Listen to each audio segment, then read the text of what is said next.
안녕하세요. 홍주인 뉴스 전용식입니다. 그러니까 시간이 돌아왔는데요. 역사의 진실은 무엇인가를 추적해보는 지금 유관순 열사, 유관순 누나 이야기입니다. 유관순이 3월의 하늘로 돌아갔습니다. 3월 하늘 가만히 우러러보며 유관순 누나를 생각합니다.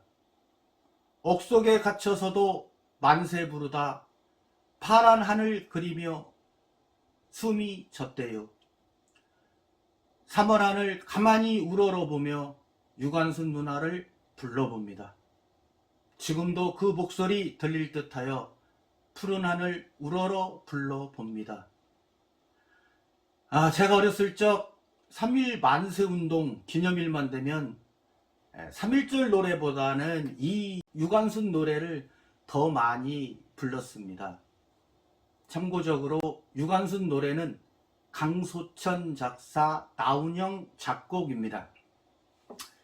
일제강점기의 독립운동가로 하운의 장터에서 군중에게 태극기를 나눠주며 만세 시위를 주도하다가 체포되어 옥사한 유관순 열사.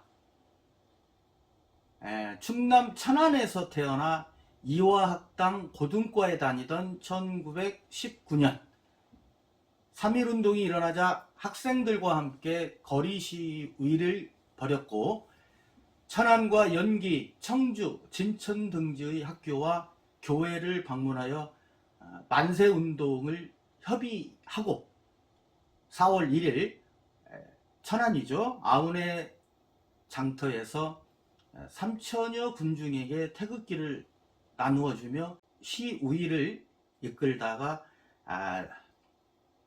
일본 헌병대에 체포됐습니다.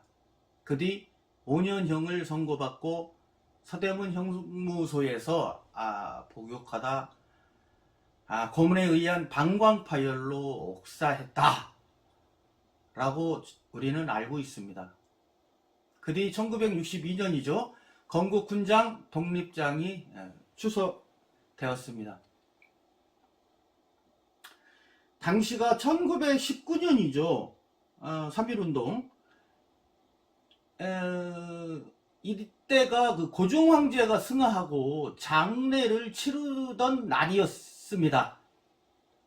나라 잃은 울분이 전국에 팽배하던 그런 상황이었는데요. 그래서인지 많은 사람들이 파고다 공원에 모여서 독립만세를 외쳤습니다.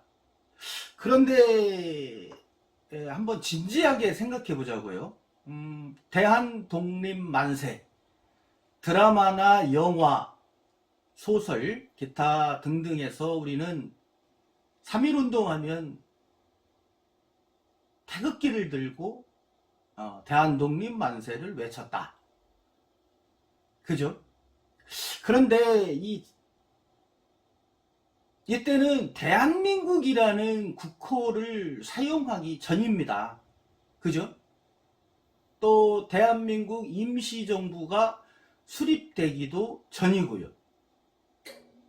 따라서 대한독립만세가 아니라 조선독립만세를 외쳤을 것이라는 것이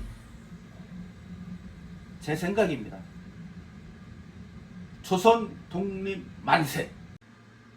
이러한 간단한 오류조차도 지적하지 못하는 현실이 참으로 안타깝습니다. 우리는 언제까지 근거도 없는 대한독립만세를 외치고 붕괴하는지 우리 스스로 반성해야 할 부분이 아닌가 싶습니다.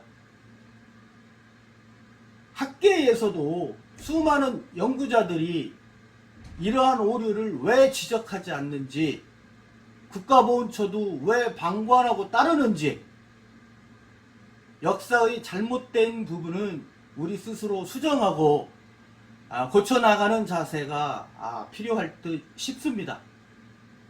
저명한 교수가 주장했다고 해서 그저 아무런 검증 없이 그것을 따라야 하는지. 네, 그래서 저는 꼭 교차 검증을 해서 확인을 하고 있습니다.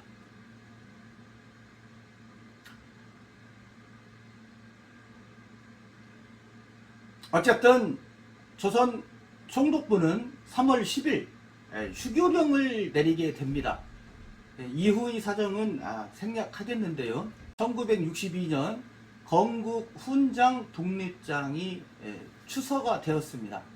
그런데 3.1운동 100주년을 앞두고 유관순 서훈 문제가 우리 사회에 뜨거운 감자로 등장했었죠. 3.1운동의 그 상징적 존재임에도 서훈은 국가 건국 훈장 5단계 가운데 3등급에 그친다. 이것은 곧 유관순이 저평가받고 있다 라는 주장이었습니다. 따라서 1등급으로 격상해야 한다는 것이었죠. 당시 자유한국당 그 홍문표 의원실 주최로 국회 도서관에서 열린 유관순 열사 서훈 등급 격상을 위한 국회 대토론회에서 시민들은 유 열사에 대한 서훈 격상 요구를 쏟아냈습니다. 이때가 2019년도입니다. 이들은 한 목소리로 유 열사의 서훈을 건국훈장, 대한민국장이죠. 1등급 높여야 한다고 주장을 했습니다. 그가 한국 독립사에서 갖는 상징성에 비해 등급이 너무 낮아 건국훈장 1, 2등급만 받는 대통령 헌화도 받지 못한다. 이렇게 주장을 했습니다. 아시다시피 유관순 열사가 서훈된 1962년은 그때 당시 박정희 전 대통령이 5.16 쿠데타 1961년이죠. 그 이듬해인 62년 정권 정당화 기틀을 마련하고 독립운동자를 발굴한다는 취지로 건국 훈장을 수여하기 시작한 것입니다. 당시 문교부 산하 그 공적조서위원회는 저명한 독립운동가 204명에게 건국 훈장을 수여했는데요. 대표적으로 대한민국 임시정부 주석을 지낸 김구, 또 만주 하얼빈에서 이토 히로부미를 저격한 안중근, 그리고 상하이 홍커우 공원에 폭탄을 던진 윤봉길 등이 1등급 훈장을 받았습니다.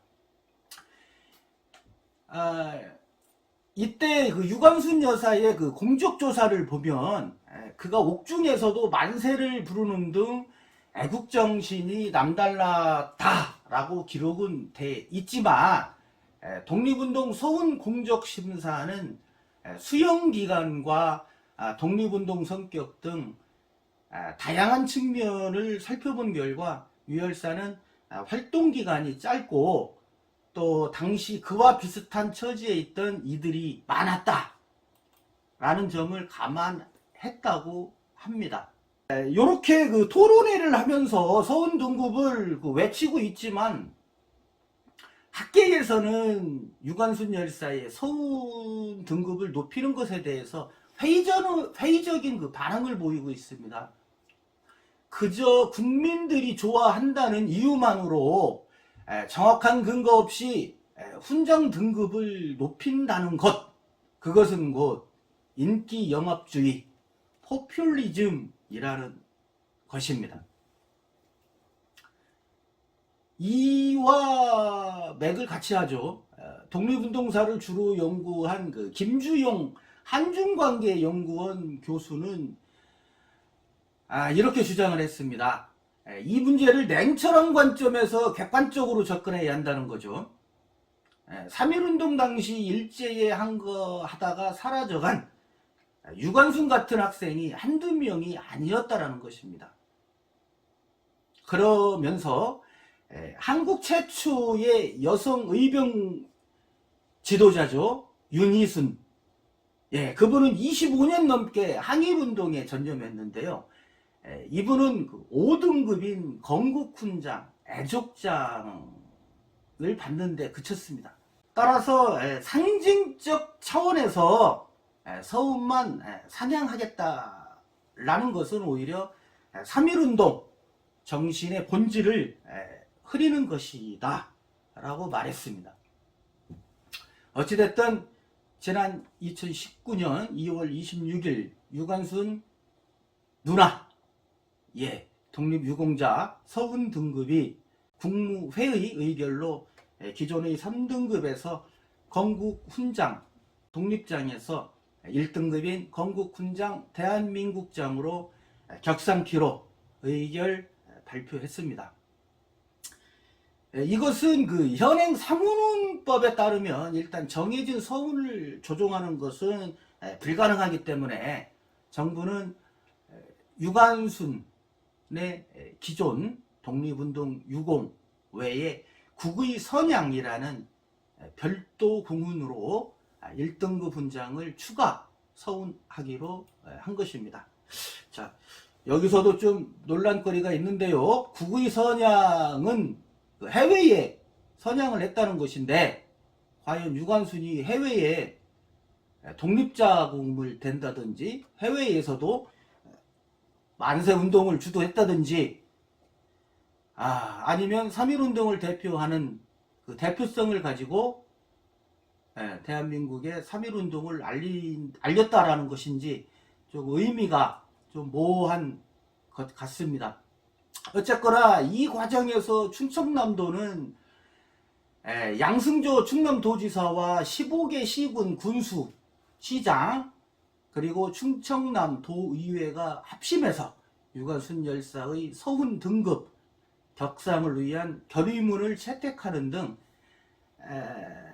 정부의 당위성을 설명하고 또 100만 서명 운동을 전개한 바 있습니다.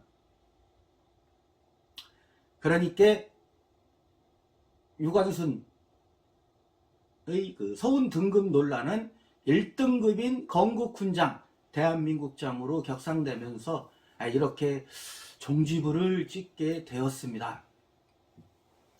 이 과정에서 홍주인 뉴스 그러니까가 관심을 두게 된 것은 유관순의 실체였습니다.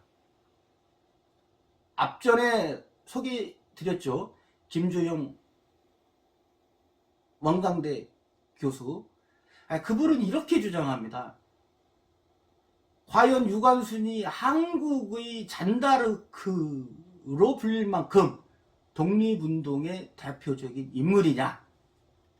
이것은 이화여대의 대대적인 홍보가 결정적이었다고 주장을 했습니다. 그리고 또 이런 주장을 했습니다. 유관순 그가 대한민국 역사의 전면에 등장한 것은 3.1운동 직후가 아니다. 해방 뒤에 친일파 척결 논의가 시작된 1948년 9월부터 시작됐다는 것입니다. 이때는 재헌의회가 친일파 처단을 위한 반민특위, 그러니까 반민족 행위 특별조사위원회를 가동해서 이화여자전문학교, 지금의 이화여대죠.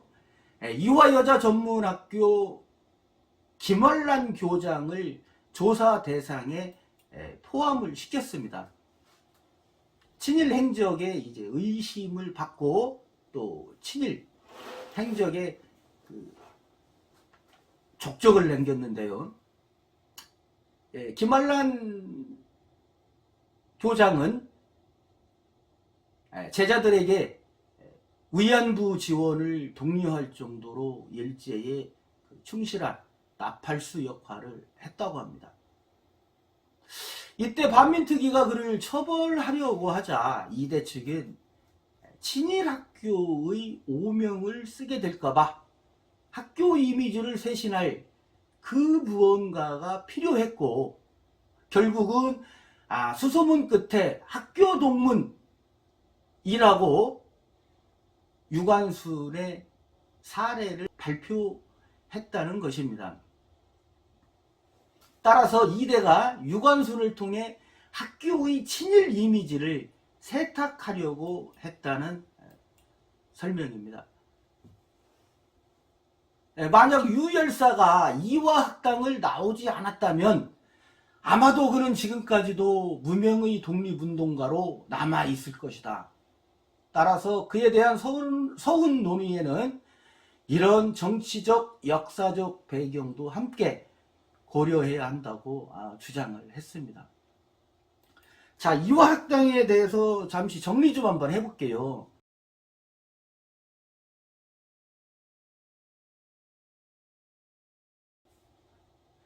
자, 익히 알다시피 이화학당은 여성교육의 효시라고 할 수 있는데요. 1885년 6월 이 땅을 밟은 감리교 여선교사죠. 스크랜튼 부인.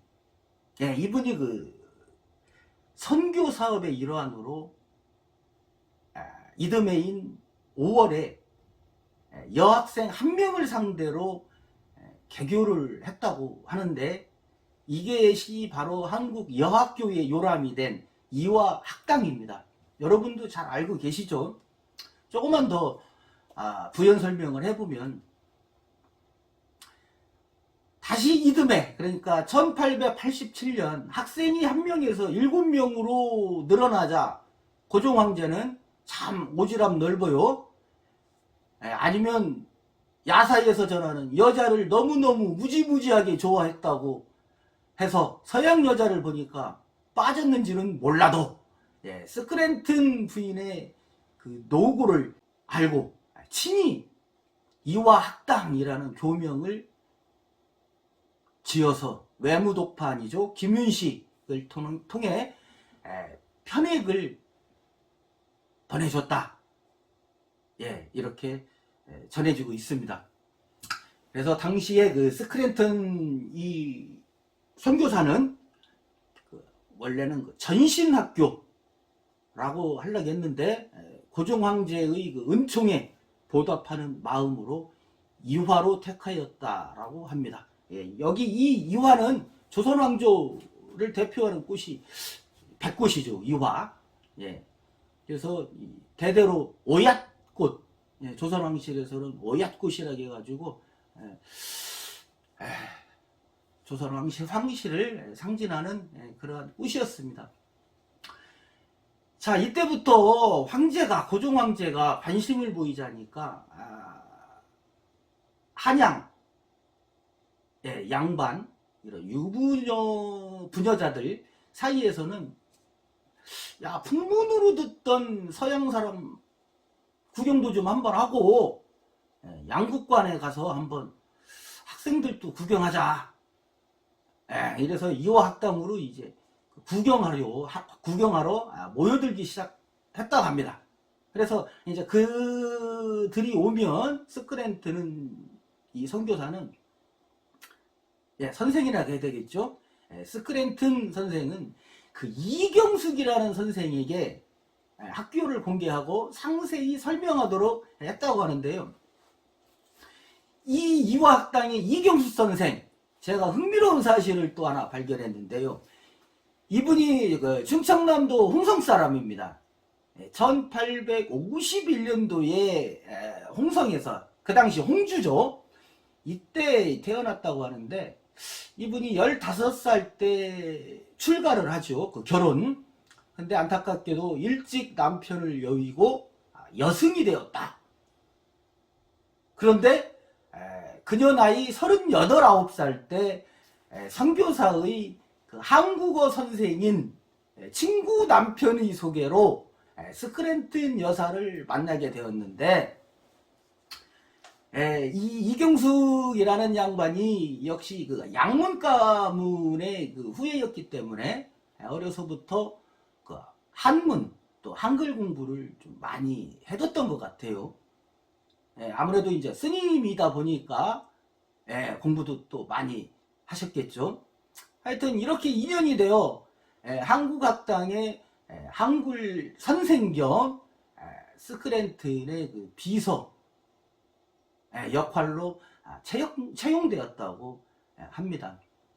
따라서 이경숙 선생은 한글을 가르칠 뿐만 아니라 이화학당을 구경 오는 많은 부녀자들, 이 사람들에게 이제 학교를 홍보할 겸해서 교사를 공개하고 안내도 하고 또 서양 문물을 이해시키는데 앞장섰다고 할 수가 있겠습니다. 그래서 이화학당과 가정주부, 유부녀들, 부녀자들과의 그 유대를 강화해 나가는데 크게 공헌을 했다고 합니다. 제가 나중에 이경숙 선생 자서전을 또 하나, 전기를 저도 한번 쓸까 생각 중에 있습니다.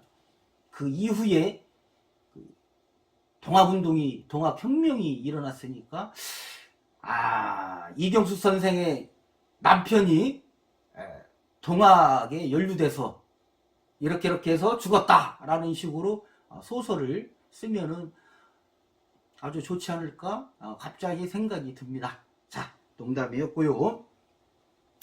자, 이렇게 우리가 익히 알고 있는 것이 이화학당입니다. 그래서 그럼 지금 이화여자고등학교, 이화여자대학교 하고 유관순하고 상관이 있느냐? 상관이 있을까요? 이화학당, 이화여자고등학교. 애당초 유관순과는 아무런 상관도 연관도 없습니다. 이 불편한 진실 여러분은 알고 계십니까? 홍주인 뉴스 그러니까 전용식입니다. 이런 사실을 참, 이화학당은 해방 1년 전인 1944년 그 강의영이라는 사람이 인수하게 됩니다. 그때 당시 뭐 출판업을 했다고 전해지는데요. 따라서 법인명도 재단법인 유화학원으로 바뀌게 됩니다. 유화학원은 1946년 6년제인 이화여자중학교를 설립하였고 1950년 전쟁통이죠. 이때 현행 교육체계인 3년제 이화여자중학교와 이화여자고등학교를 분리합니다.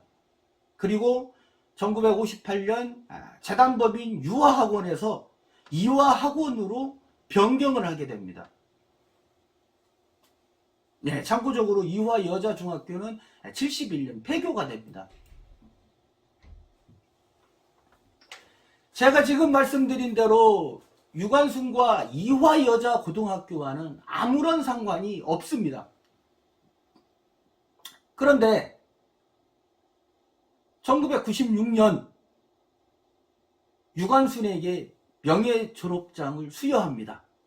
1950년 설립된 이화여자고등학교가. 이러한 코미디 기막힌 상황이 벌어지는데 이 과정을 한번 되짚어 보겠습니다. 잘 알려진 대로 유관순은 공주의 영명학당이죠. 여기서 수학을 하다 1916년 서울의 이화학당 보통과 3학년에 교비생으로, 지금으로 치면은 뭐 장학생인 걸로 생각할 수 있겠죠. 어쨌든 편입학을 했다고 알려져 있습니다. 그래서 보통과는 지금의 초등학교죠. 그러니까 이제 여러분들이 헷갈리지 않으시려고 제가 지금 말씀드리는데, 그때 당시에는 고등과가 중학교 과정입니다. 고등과가 지금의 고등학교가 아니고 고등과가 중학교 과정인 것입니다. 그때는. 그래서 이때는 보통과가 4년제, 또 중학교 과정인 고등과가 4년제. 따라서 학식대로 산수를 하면 유관순은 1918년 보통과를 졸업하게 되는 거죠. 4년제니까.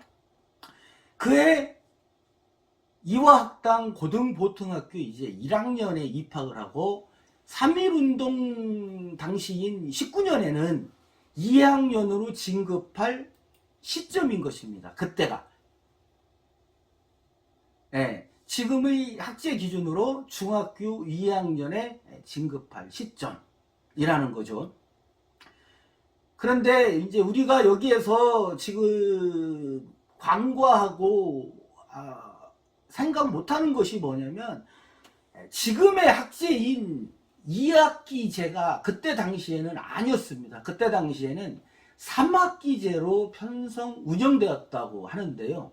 알기 쉽게 지금 저희가 초중고를 중고등학교를 다니면 봄방학이라고 있지 않습니까? 중학교 고등학교 2월 말에서 시작해서 3월에 입학식 할 때까지 약 한 일주일, 어떤 때는 한 2주 정도 되는 그 기간이 그때 당시에는 따로 학기제로 분리를 해서 3학기로 편성 운영됐다, 이렇게 생각하시면 되겠습니다.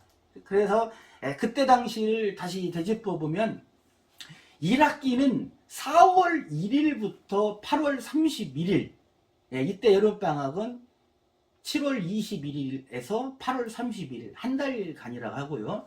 자, 여름방학이 끝나고 나서 이제 2학기는 9월 1일에서 12월 31일. 네. 자, 해를 바뀌어서 제 3학기는 이듬해 1월 1일부터 3월 31일까지라고 합니다. 그럼 3.1운동이 제 3학기, 그러니까 봄방학 기간에 들어간다고 할 수가 있습니다. 이때 봄방학이 2월 26일에서 3월 31일까지라고 하니까요. 따라서 우리가 알고 있는 총독부가 3.1운동 이후에 휴교령을 내렸다 라고 알려진 그런 사실도 우리는 지금 시점에서 한번 다시 생각해 봐야 되지 않느냐. 자, 따라서 다시 한번 말씀드립니다. 이화여자고등학교가 1996년 유관순에게 명예졸업장을 수여한 것은 전국민 사기극이었다, 이렇게 말씀드립니다. 이건 이화여고가 유관순을 배출한 훌륭한 학교라는 이미지 쇄신, 따라서 전 국민을 기만한 범죄 행위라고 재차 말씀드리겠습니다. 자, 3.1운동 직후인 1920년 박은식 선생은 한국 독립운동 지열사를 쓰셨습니다. 여기에 아무리 찾아봐도, 눈을 씻고 찾아봐도 유관순이라는 이름은 존재하지 않습니다. 자, 여기에 이 한국 독립운동 지열사를 보면 3.1운동 당시 전국적인 그 시위 현상이 세세히 기록되어 있습니다. 이 책에서 충남 철원에서 일어난 시위를 기록한 대목을 보면 말씀드린 대로 유관순 이름은 등장하지 않습니다. 그리고 해방될 때까지 3.1운동을 기억하는 많은 사람들의 기억 속에는 유관순이라는 존재는 없었다는 불편한 진실. 이렇듯 3.1운동 후에 해방까지 26년이 지났지만 그때까지도 유관순 열사에 대해서, 유관순에 대해서 많은 사람들은 알지 못했습니다. 이때 과연 천안 병천 사람들, 아우네 장터에 사시던 그분들은 알고 계셨는지 궁금하고요. 어쨌든 해방 후에 이화학당이 나서서 업적을 찾아내고 기념사업회를 구성했는데요. 그러다 보니까 친일 논란이 있었던 이화학당이 유관순이라는 독립운동가를 방패막이로 내세운 것이 아니냐, 이런 의혹을 받고 있는 것입니다. 그리고 다시 한번 말씀드리는데요, 일각에서 제기되는 그 많은 문제점, 특히 3.1운동 당시에 목숨을 잃은 사람이 대략 7,500명, 그리고 이때 체포된 사람은 4만 명이라고 합니다. 그렇다고 옥중에서 순국한 유관순이 그렇게 특별한 존재로 부각될 이유가 있느냐? 이유가 없다. 이거 일부러 만들어낸 영웅 아니냐? 이런 의혹이 팽배하다는 것입니다. 게다가 최초로 유관순 전기를 쓴 것으로 알려진 전영택, 이 전영택 이분도 친일 인명사전에 등재된 친일파입니다.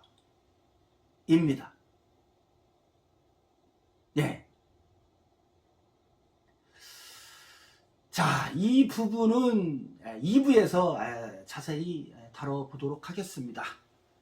불편한 진실, 그렇지만 불편하니까 밝혀야 되겠죠. 지금까지 홍주인 뉴스 그러니까 전종식이었습니다. 감사합니다.